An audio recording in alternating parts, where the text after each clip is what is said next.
Ako si Pat, OFW dito sa Taiwan.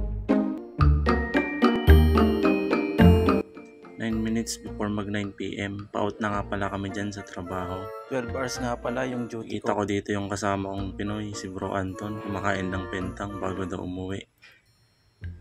Yun nga pala yung mga kasama namin mga Pilipino, nagpapahinga. Katatapos nga lang pala ng ulan kasi nga andito na yung bagyo sa Taiwan. Yung mga kasama kong Taiwanese at Vietnamese. So yung Taiwanese nga pala dyan, 60 years old na yan. Di ba ang galing, walang discrimination pagdating sa edad dito sa Taiwan. Bumaha nga pala dito, muntik na akong di makadaan.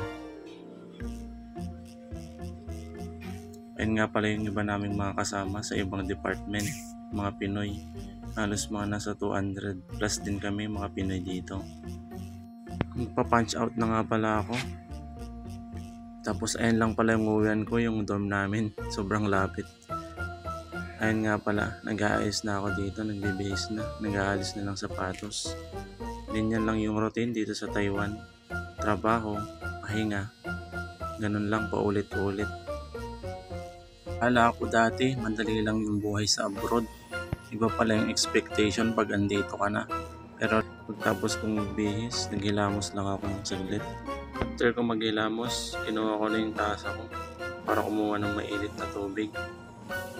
Natitimpla nga pala ako ng gatas bago matulog. Yun lang yung laman ng tiyan ko kasi hindi na ako kumakain bago matulog. Nakakatamad na din kasi. Kinuha ko ng gatas para magtimpla.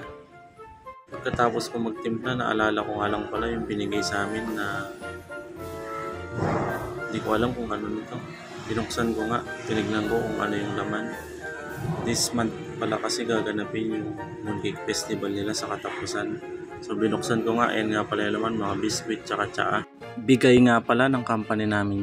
Pagkatapos nun, ginain ko na yung Padje bar para may laman yung tiyan ko bago matulog. Buti na lang, medyo maganda yung company na napuntahan ko. Hindi ganong maigpit, hindi katulad sa ibang company. Swerte-swerte nga lang pala kapag mag-a-apply ka dito sa Taiwan. Merong mga company mahirap, merong company delikado, at meron ding company maayos-ayos naman. Rich Ju nga pala yung name ng company namin. Dito ako nakabase sa may Taichung. Ganito nga lang pala yung routine namin dito sa Taiwan. Yun lang mga kabayan, salamat po.